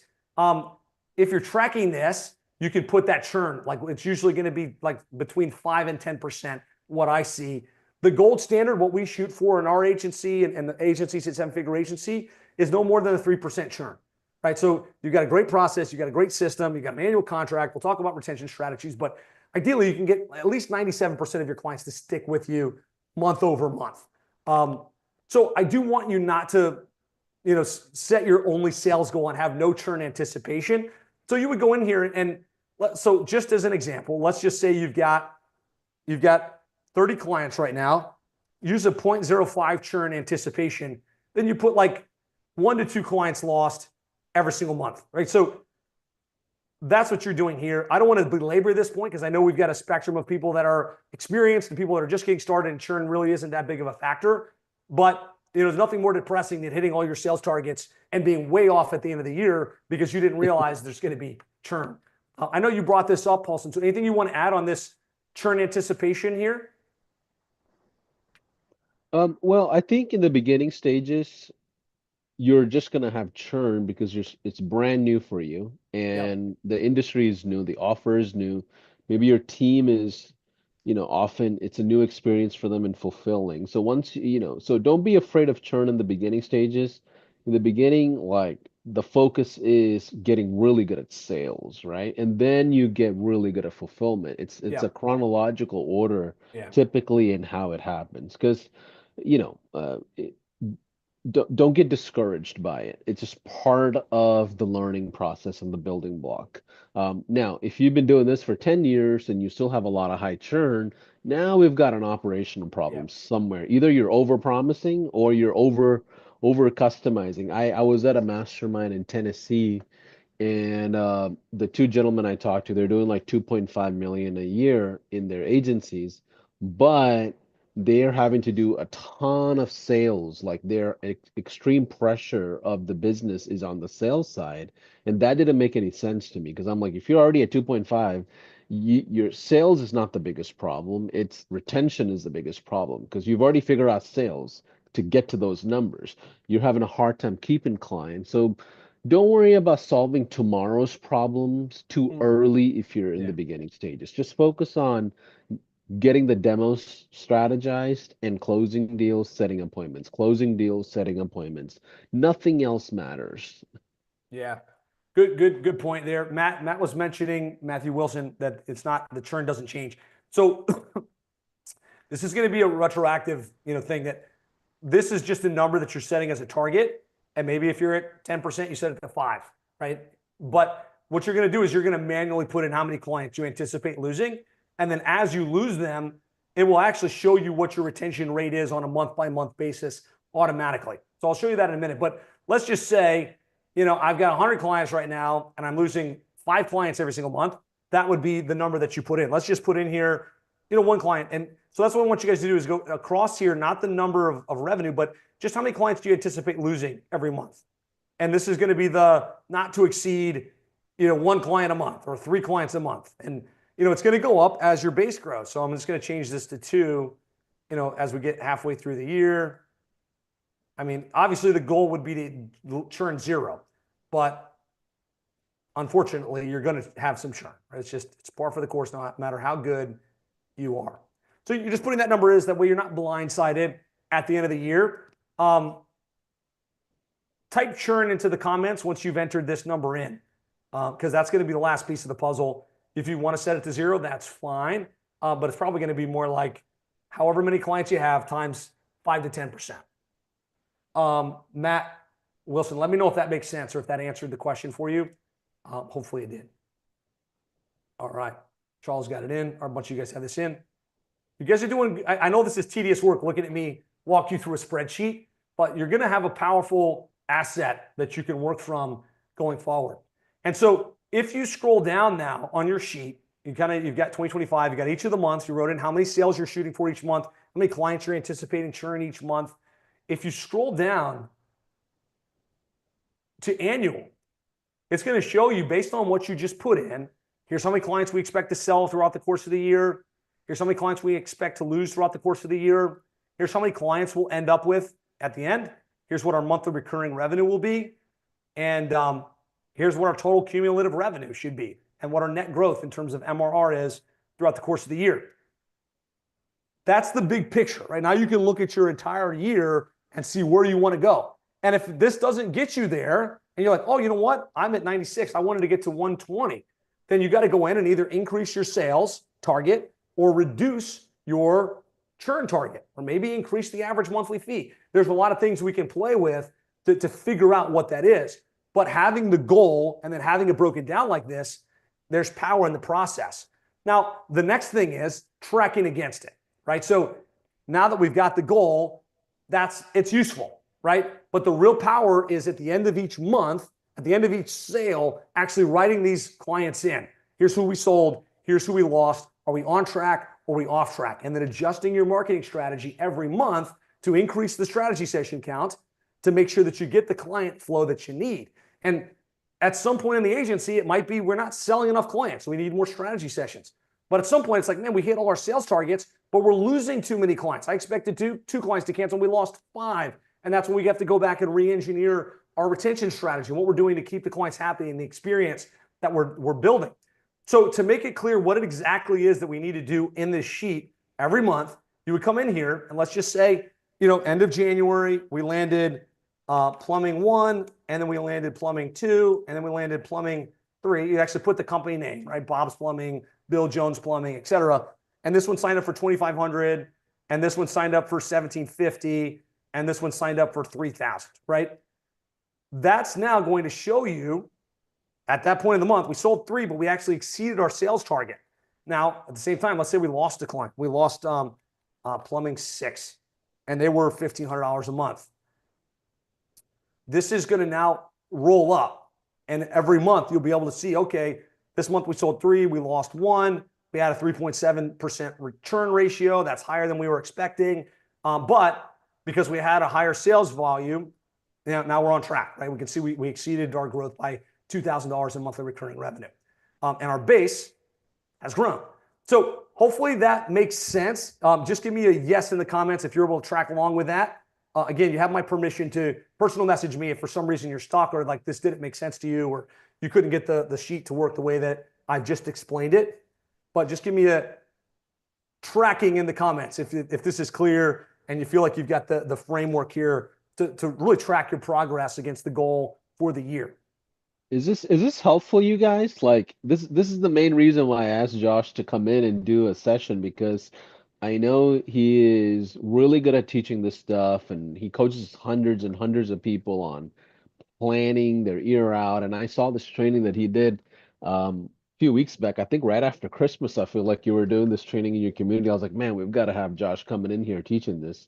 And he charges a lot of investment to be part of his community. He's doing this all for free because he just loves our community so much and we have a great relationship. So hopefully this is helpful and you're not taking it for granted. I really, hope that you are doing the work as we kind of go click by click here.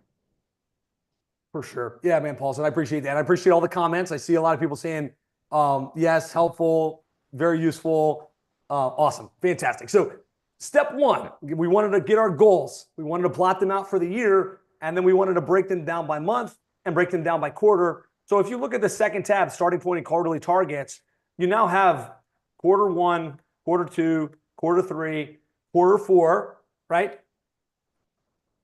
You've got your goals now broken down by quarter, and it's going to show you the actuals over here on the right. This process is only going to be good as your willingness to engage in it, right? And so just give me a yes. Sometimes, how do they say it?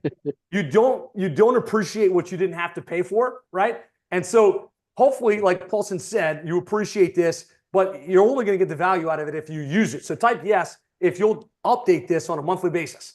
Because like I said, a goal is only so powerful. It's the check-in process. It's the personal accountability to say, oh man, we wanted to get to 5 clients, but we only got 4. That's okay. Let's hit the ground running again next month. Let's try and get 6 so we can catch up, so we can get back on track. I'm seeing a lot of yeses, so that's encouraging. I appreciate that. Fantastic, fantastic. Okay, so we updated the sales retention tracking sheet. You've got that locked and loaded. This should be the baseline that you build from. I want you to come back to page 6 in your workbook. And just take what your sales retention track is telling you. Here's where I'm at right now. Here's where I'm going to be by the end of the year. Here's how many clients I'm going to have. I want you to put that in your workbook on page 6. So in page 6 on your workbook, you've got this little cell right here. Here's where I'm starting. Here's where I'm ending. Right? Just the more clear you can make your mind and your subconscious mind, call your shot, have it written down, have it in a place you can easily reference back, eventually print this out, put it front and center for yourself, you're going to be much more likely to get the target, to get the outcome that you're after. Okay. Cool, cool, cool. All right. So I want everyone just, for those of you that did track along with me, put in the comments, what's your goal for the end of the year? And it should be a monthly recurring number. Could be 500,000, could be 10,000, could be 30,000. What's your monthly recurring revenue target between now and the end of the year? Put that into the chat for me.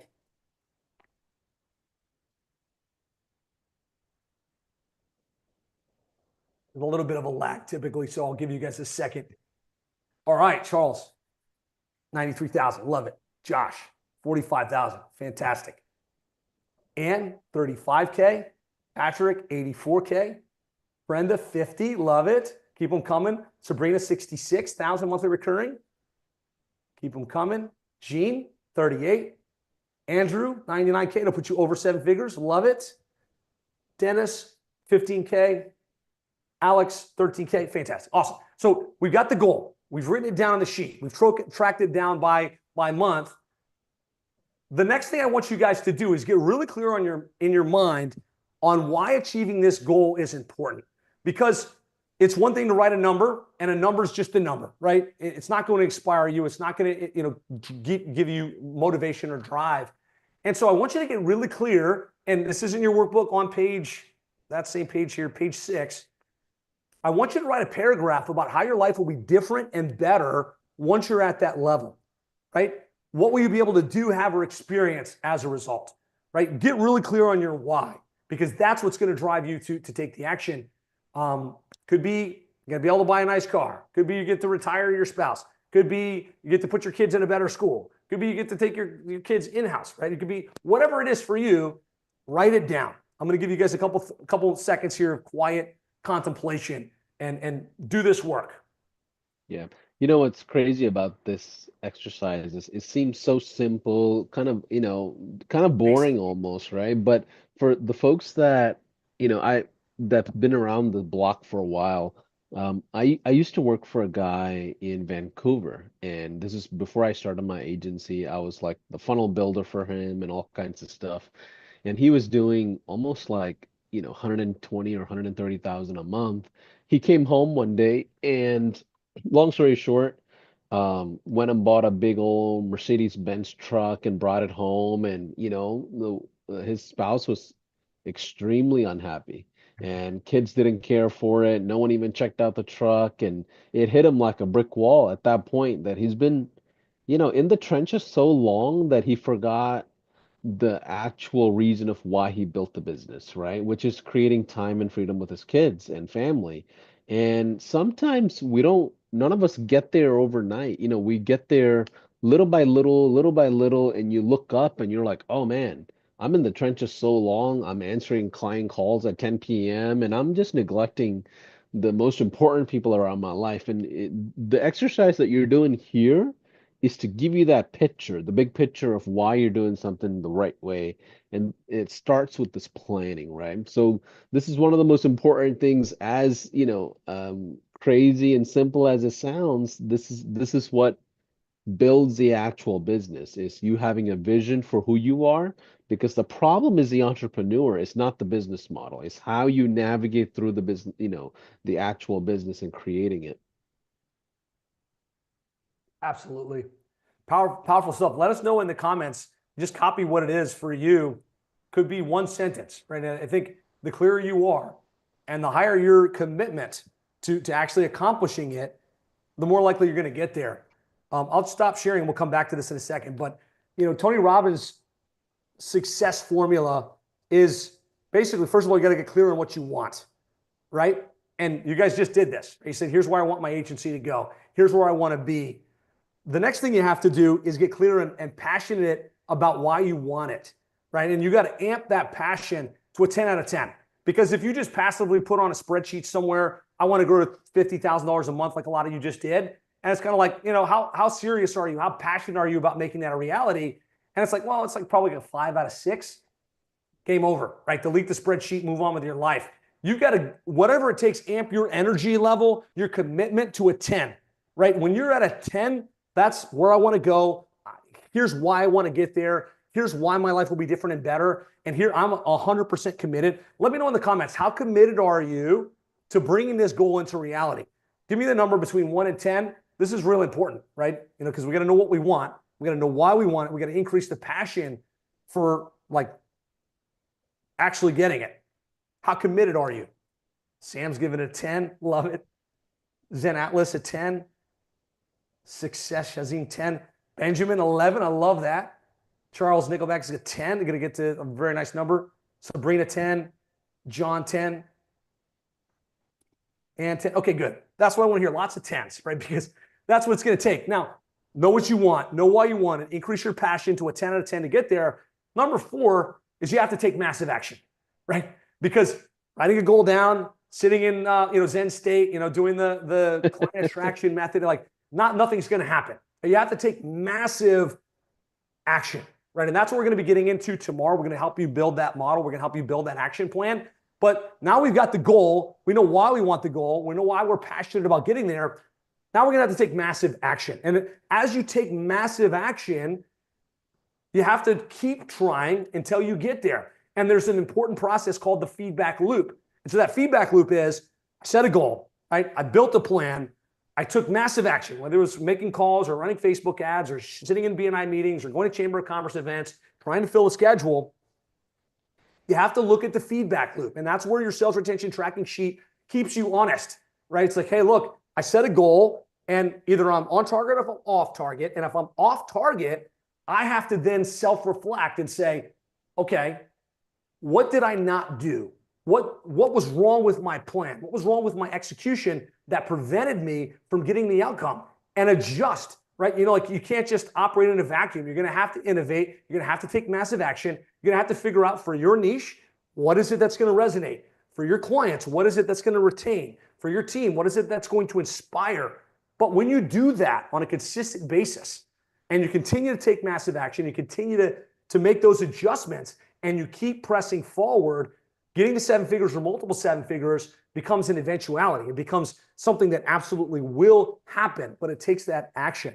So just type action in the comments if you're committed to, I've got now a goal. I know I'm going to build a plan, but I'm going to have to take massive action to bring this into reality. Action, action, action.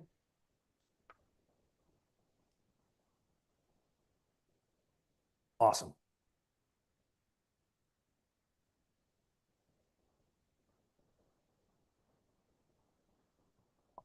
Let me share my screen again.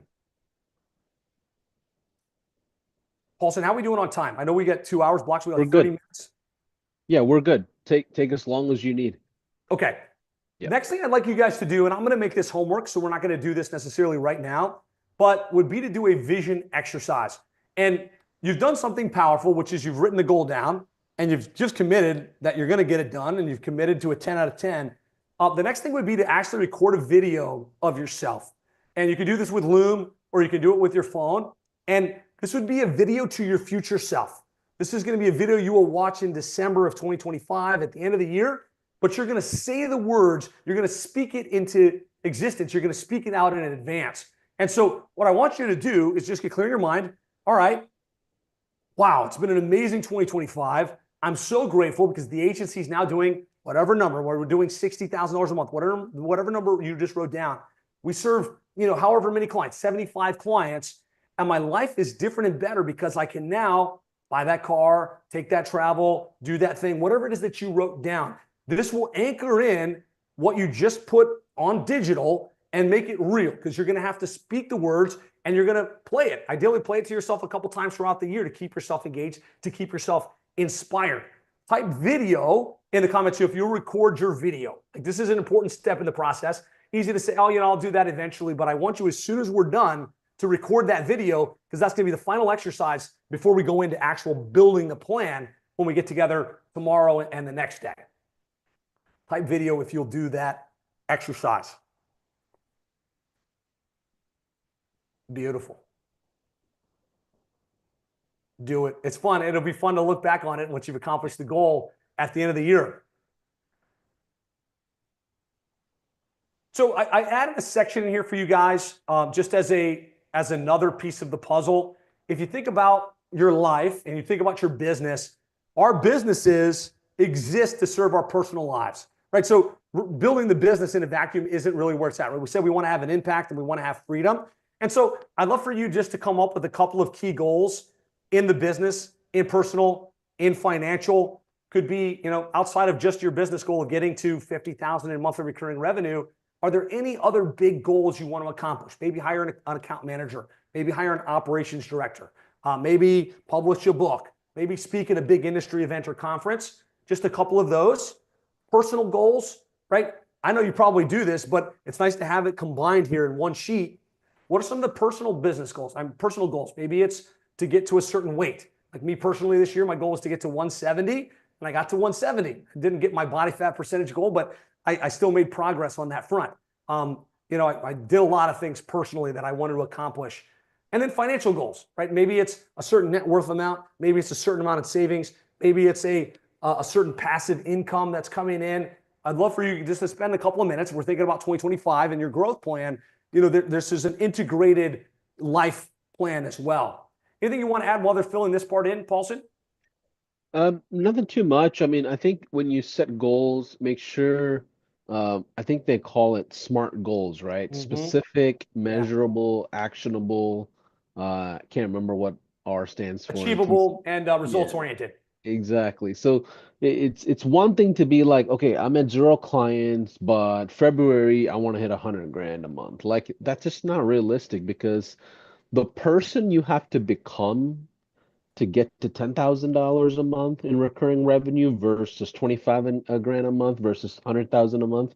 Those are three different versions of Paulson Thomas and Josh Nelson. I'm telling you, you talk a certain way, you act a certain way, you wake up at a certain time, you close business off at a certain time, you have a certain diet, you have a spiritual compass. Like you're different from these three different milestones. Like I mean, you change as your business grows. So like it's important that you set goals that are realistic and measurable and just be ready for that empowerment and that maturity that it takes because you have to step into that person that can earn 100 grand a month or 10,000 a month, or maybe it's first time ever, maybe it's your first thousand a month. And so the person that you have to become, even as an entrepreneur, is different than a person that's doing 9 to 5 as the main thing, right? There are changes that you will experience, and those are things that you want to watch out for. And then remember, halfway through the year, you could reevaluate these goals and maybe get a bit more aggressive than what you originally set. Or maybe tame it down a little bit because maybe you were too aggressive in the beginning stages in January, right? So be able to, change as you go. I think that's the biggest advice I can provide. Oh, you kind of muted yourself there, Josh. Sorry. Sorry about Yeah, that.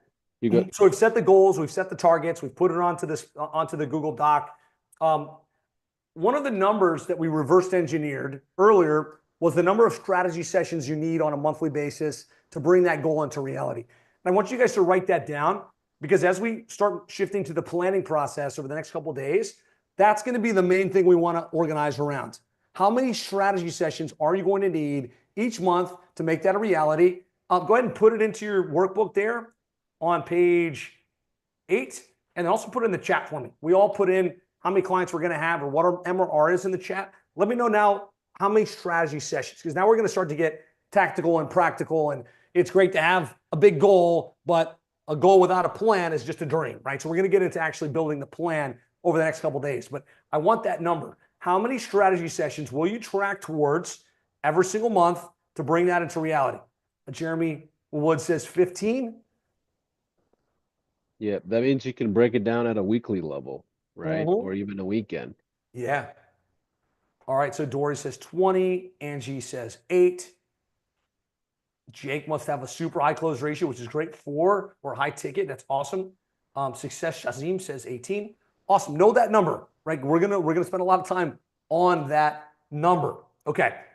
The next thing is how you're going to track, right? Again, what you measure gets done and always improves. And so we got to make sure we're tracking this. And so I've given you guys the sales and retention tracking sheet. You all committed. We're going to update that every month, maybe even after every sale or after every client churn. As I look at the members in seven-figure agency that have gone to 7 figures, that have gone to multiple 7 figures, they use this process every month and they're religious with it because they know what you measure gets done. So we want to track that. The next thing is I'm going to encourage you to track your strategy sessions, right? So if the number was 40 for Sam or 8 for Annette, put a mechanism in place where you track how many people scheduled in your high-level calendar and then how many of them you actually met with and what your close ratio is. What's beautiful is we can build this into the HighLevel dashboard, right? You should be using HighLevel for your appointment process. Somebody schedules in and you should be creating opportunities that are either set to won or lost. We'll get into this over the next couple of days because I think tracking that and having it set up properly is super important.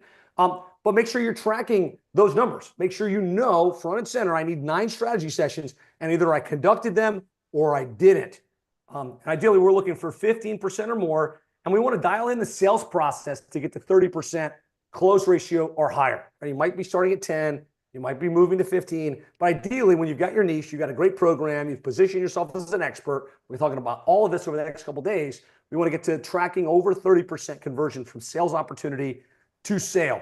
So just type track in the comments if you're committed to track these mechanisms, right? Actually track the things that are going to move you forward and move you towards the accomplishment of the goal.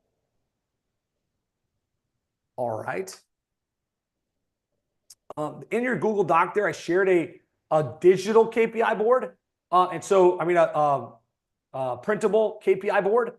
I think I love having dashboards. I love having spreadsheets. But when you got it printed out or you put it on a laminated sheet, and that's what I would recommend, take this at the beginning of every single month, write the target. I want to sell whatever the number is, 5 clients and 10,000 in monthly recurring revenue, and then track it by week.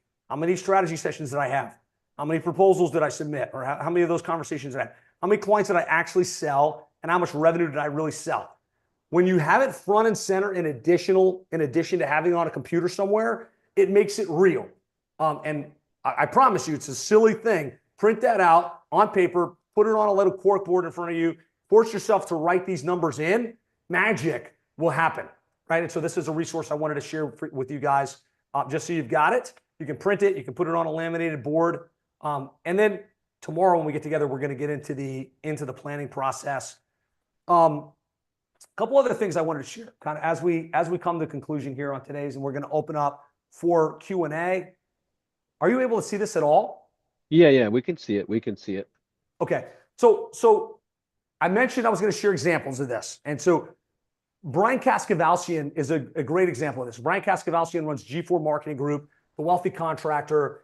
The first time I went through this annual planning process with somebody other than myself was with Brian. He was running an agency at $60,000 in monthly recurring revenue, and he had been there for quite some time. 60K for some of us is amazing. Oh man, that's fantastic. But he had gotten comfortable. He'd been like, you know what, this is a good life. It's a good business. But he was stagnated. And I was like, why is it that your agency doesn't continue to grow? Why aren't you going to the next level? What's the goal? What's the target? And he was like, you know what, I don't know. I said, let's sit down. Let's put it onto a spreadsheet. Let's build the plan and let's put this into play. And Brian then plotted the sales retention tracking sheet. He broke it down by month. He broke it down by quarter, just like you guys just did. And it was an organizing thing for him and his team, as opposed to just going wherever. Every month, they know this is what we're shooting for, and they would meet in their team meeting and say, hey, look, the goal was this, and we either hit it or we didn't. But it was a catalyst for growth within his business. He quickly grew to over $370,000 in monthly recurring over the next couple of years. Recently sold for a multiple 7-figure exit to the large venture capital industry person in his industry. If you talk to Brian, he will say this was the shift. And so hopefully you guys all use this as your shift. We've got the goal, we've got the target, we've got it written down. And the next thing we're going to do is we're going to build a plan. We figured out how many strategy sessions we need. We figured out how we're going to track that stuff. You've got the workbook, right? There's additional exercises I want you to get into, I want you to do. But what we did today, the main thing we wanted to do on day one, I hope that we delivered on this and say, yes, if we did. We set goals and targets for the year. We broke them down by quarter and month. We set KPI, which is how many strategy sessions we need to make that a reality. And we audited the business model. We looked at your model today versus the 7-figure agency model and what's working best. Massive power in this process. Kudos to each of you that stuck with us, that did the exercises, that had your participant hat on. You've now got this done. What we're going to be doing tomorrow is we're going to go through the 7-figure agency model in depth, and we're going to talk about program packaging. We talked about this briefly, but I want to make sure you know exactly how to package your program, how to get that fee up on a higher level to get it done at a world-class level to improve your retention. And we're going to talk about how to sell. This was something that John and the team at HighLevel said, like, if we're going to sell $1,500, $2,500 programs, what does the sales process look like? What do the conversations look like? And give a sales training so that you've got, I know I need 15 strategy sessions, but how do I conduct those strategy sessions? That's what we're going to do tomorrow. And then on Wednesday, we're going to get into building the sales and marketing plan to get the strategy sessions. How does that sound, Paulson? Sounds fantastic. I think, this is exciting. If this is what it takes to launch an agency and scale an agency at the end of it all, regardless of where you are in your journey, maybe you just started off brand new entrepreneur, or maybe you're already doing, six figures a month and you're trying to figure out how to get to the next level and you're seeing some blockage and some threshold differences. But either way, stay patient. Tomorrow is going to be very, very powerful. We're going to basically talk about offers at the end of the day. What kind of Yep. offers make sense for you as a business? Is it worth fulfilling? Is it worth scaling around? Does it take a lot of pressure, just human capital and talent, just to deliver something? Or do we automate some of these things to kind of take pressure off of like, well, there's gonna be something for everybody tomorrow for sure. Josh, if you want to, we can spend maybe 10 minutes doing a Q&A. For those of you that have questions, go ahead and put the questions down in the comments. And I'm gonna pick out maybe 5 questions. So we take 2 minutes each to answer 5 questions and spend 10 minutes. So those of you that have really, really big questions and you just can't get your mind off of it, put those down and I'll read out some questions here. Let me go ahead and pull out my phone. It's a lot easier. I don't know why on my using my phone to find comments, it just comes up a lot faster. Okay, so let's see. What are some questions that you have when it comes to goal setting? I want to make sure the question you're asking is around day one content, not how to log into high level, which I can appreciate, but I want you to focus on what we're talking about today. Okay, let's see. I'm gonna pick out the best questions that I'm seeing. I want to see the questions here. Okay. Monty's asking. We'll talk about this tomorrow, Monty. I see your question. Monty says, any thoughts on selling the SaaS service as a 6 to 12 month contract to reduce churn? And also, does anyone have a SaaS agreement that locks the client into a term? So, Josh, how did you decide on SaaS or not SaaS, or like how did you come up? We'll talk about this tomorrow in detail, obviously.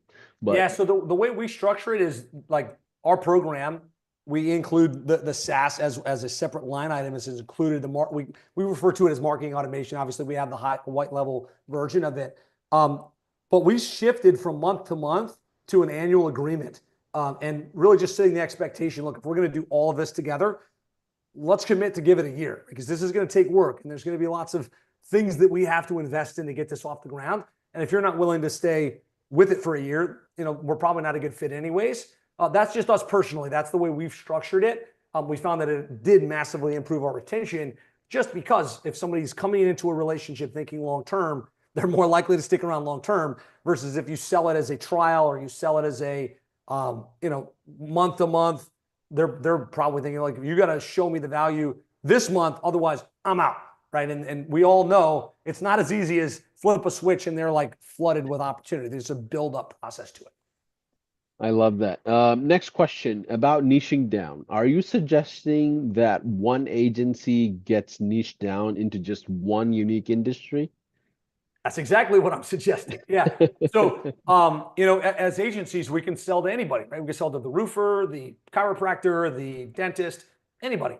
But what we found was when you focus on one particular industry, you can position yourself as the expert. You can develop expertise, which makes your marketing easier. But then you can also develop a program specific to that industry that generates better results, right? And you have the right to win. You have the right to deliver oversized results and you can get better over time. You can also systematize your delivery because in our agency at first, we were generalist. So we were working with a roofer one day, a dentist the next day, a chiropractor the next.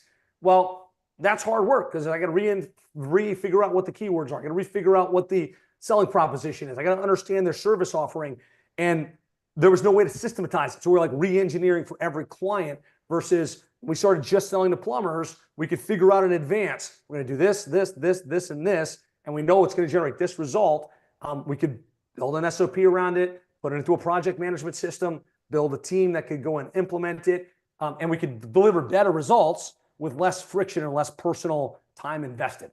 And so that's what I did at Plumbing and HVAC SEO. And like I said, there's 134 other agencies I've personally worked with that have gone to 7 figures in one vertical, right? Painting companies, dojos, roofing companies, and everything in between. I love that. And by the way, I'm picking out questions here that are as relevant as I can get to today's session, just so you know I'm not ignoring any of your questions. We'll come back and answer as many as we can. The third question is when starting out using GHL, where is the play-by-play on best practices? So if we are setting a goal on how to sell this, what is our on-ramp time? So like, I guess for the stranger who doesn't know anything about high level, Josh, where do they get started? It's a big machine. Yeah, I think, the high level's got a ton of great training on understanding the service offerings, understanding how to set it up. And so if you're brand new and you're completely new to this, I would start there. We've got some great resources we can plug you into as well. But what we'll talk about tomorrow is just mapping in advance what that program looks like, right? And if it's a strict SaaS play, then figure out which modules you're going to turn on, which elements are you going to customize for the industry, and then put it onto a timeline. Like, how long does it take? Who's going to do it? If it's you, then that's you. And what are the cost variables? Is that going to cost you zero? Is it going to cost you $10? Is it going to cost you $1,000? So that you can make sure there's a healthy profit margin so that as you do sell, you've actually got a business that you can scale from. Maybe not the exact answer you're looking for, but it starts with engineering in advance and then figuring out like how to plug into the resources you need to get it Yeah. done. And if you go to our high level YouTube channel, there are hundreds and thousands of video training on how to set up high level the properly way. You can also always get on a Zoom call with any of us at high level and just spend an hour going through the whole thing yourself, completely live, all for free. And then in addition to that, we have a help desk. Chase Buckner and his team, they put together Legion playbooks, all kinds of courses that are completely free in the university. So if you go to university.gohighlevel.com, there's a ton of training there. So there's plenty of experts as well that Mm. you can just tap into. It doesn't even have to be, somebody at high level either. Let's see. Colin's asking, this is interesting. You mentioned the hybrid model. In the goal setting process, do you factor in goals for affiliate revenue as an agency? I would think if that's going to be core to what you're selling, then you'd want to track that now kind of separately. In my mind, I would almost have like a separate tracking sheet for affiliate revenue, kind of that's more your passive income versus your agency revenue. I love that. Okay, let's see.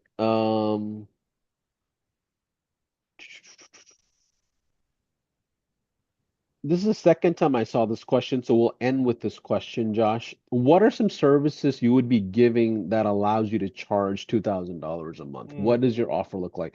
Again, yeah. tomorrow we're going to talk about the program and very specific things, but if you can give us a preview of some of these things for tomorrow, I think that'll be good. Yeah, I think if you're going to charge $2,500 or $2,000 a month, you need to have enough value that it's justified. It also needs to be something that provides a tangible return on investment, right? It's like it's going to generate more than that in terms of revenue and profitability for the client that you serve. So for us, that might be setting up the website and making sure it's built to convert, doing search engine optimization and trying to get them ranked organically on the Google map, putting database reactivation in place, putting sell by chat. Putting a chat widget on the website, putting automation in place so that when a lead inquires, they're automatically getting added to a drip sequence. Even if that was all you did, that justifies a $2,000 price point if you do it well, right? So we'll Yeah. talk about all of the different things you can add to your program to make it super juicy and to justify the value. But high level components are critical to that delivery, right? Especially if you want to retain the clients long term. Yeah. In the olden days, what we used to do was send a bunch of leads to the client, slap on a Google sheet with a name, phone number, and email, and you're, praying, hopefully, that the client calls back. Mm-hmm. That world is gone. Like, we don't have to do that as an agency anymore. Now we can log into a dashboard and say, okay, client, I brought you, let's say, 25 leads this month that are all high ticket and you called 10 of them and then three answered. And by the time you got to one sale, it was like 2 weeks later. How do you expect for this program to work when that's the type of customer service you're providing, right? So you're allowing yourself to have enough data and go to the client and say, hey, here's an opportunity for growth. And that's really the attribution is where you can kind of, kind of plant your flag as an agency and say, okay, here's why it's working or here's why it's not working, which is really cool. We'll talk about these things tomorrow. Josh, any final thoughts on goal setting that you shared today as we close out? No, I would just say, kudos to you guys for writing the goal, putting onto the sales tracking sheet, make sure you measure against it. But again, a goal without a plan is just a dream. So tomorrow and the next day are going to be mission critical to take that goal and break it into a plan and the key activities we're going to be doing to bring it into reality. All right. Bye for now, everybody. You'll be able to watch replays in our YouTube channel and our landing pages for the replays and the resources, universities, everywhere. You'll see the replay. We'll see you tomorrow for day 2. We're going to talk about program exactly, as well as offers of what you should build for your agency as you go into 2025. Bye for now. Thanks, Josh.